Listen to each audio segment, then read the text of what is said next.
The restructuring, or as the governor describes it, the defunding of the Austin Police Department continues to be a controversial topic in the city and on the state level. On Friday, the KVUE Defenders told you how Police Chief Brian Manley plans to disband or scale back some specialized units.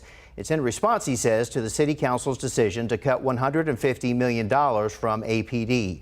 Mayor Steve Adler joins us this morning to talk more about that and the coronavirus pandemic. Thanks for joining us, Mayor.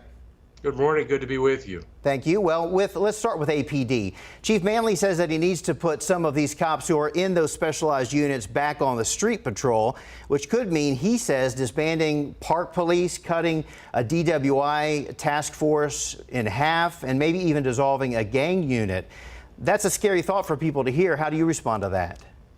Well, I think the first thing is to make sure that everyone knows we're not going to do anything to compromise public safety in this city. We're one of the safest big cities in the country. We have been for several years, and we're going to continue to be that way. But that means that we have to always be looking forward.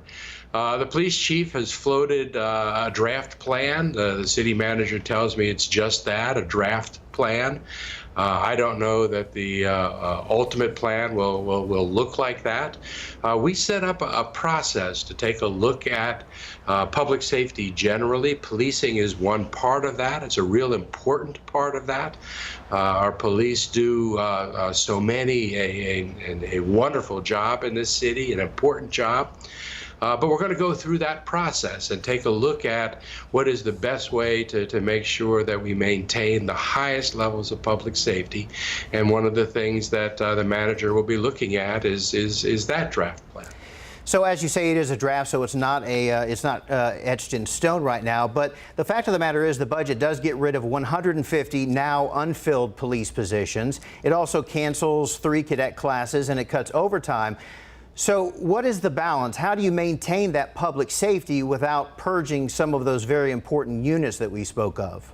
Well, I think in part you maintain flexibility and the ability to do different things. The budget that we passed did remove 150 positions, but they were all unfilled positions.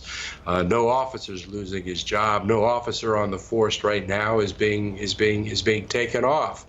There was about an $11 million overtime budget. It's going to go down this year by about a little over $1 million. But the provisions that we had allowed the manager to come back to the city council to say that he needed additional overtime, if that's something that he needs. The budget that we adopted said, let's not move forward with these cadet classes right now until we have a chance to really take a look at how we're doing curriculum. The police department's own review of those cadet classes said that they needed to be changed in order to be able to do a better job, and I support that. But the budget we passed allowed for us to come together and reinstill some of those cadet classes if we can get the curriculum done, and if it's something that we need to do. So we have the ability to be flexible in this process that we're in, but it means that we begin with this conversation about how we can make our city safer. I'm sure you're aware the governor tweeted about this topic. He didn't hold back. He said it appears to be open season for gangs, organized crime, and drunk drivers in Austin. If we have to, the state will take over law and order in Austin, end quote. And now there's even talk from a former Travis County Sheriff, Terry Keel, about maybe pushing a measure that would allow the state to take over some police departments in some cases. Do you have any fear that Austin may lose control of its police force? You know, I don't think those guys know what it is that we're actually doing here. I think they may just be reading the headlines or trying to distract from the virus, which in Texas, because of the state's failure to mandate masking, has resulted in a lot of people needlessly dying. And I think as we get closer to November, these things are going to become more and more a political issue, and there's going to be a greater attempt to try to scare people.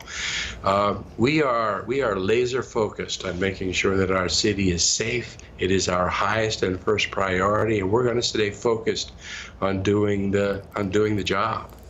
You mentioned the virus. Some good news on the COVID-19 front. Austin moving down to stage 3 from stage 4 in the risk-based guidelines. And that's because of the number of cases and hospitalizations continuing to decrease. What are your concerns, if any, going into another holiday weekend, Labor Day weekend coming up? Well, one of the things the city has done really well, because Austin does things really well, is our response to the virus. The community came together. We've done the things that we need to do, especially with wearing masking and social distancing. Our city has worked really well in that regard relative to other cities around Texas and around the country. I am concerned as we move into a Labor Day weekend that we could lose that focus. I know Memorial Day, we had a spike after that. We did not have one after July 4th. We need to go back to our July 4th behaviors, which means no big family picnics or neighborhood barbecues where people are gathering without social distancing and without masking. If we maintain the discipline that we have shown, then we have the best chance of being able to sustain the opening of schools, and we have the best chance of being able to sustain the further opening of businesses. But it's going to take us being just religious about wearing face coverings when you're around other people, avoiding big groups when you can, maintaining the social distancing. We can do this as a community. Most communities that get to where we are right now plateau and then end up going back up again. Austin should resolve to be a city that can push through this, that can keep its foot tapping on the brake so that we can continue to reduce infectivity in our city. Yeah, I think you're right. A lot of people learned a lot after Memorial Day weekend, and that scared us into straightening things up a bit. Mayor Adler, thank you for joining us this morning. Have a good week. Thank you. Have a good day.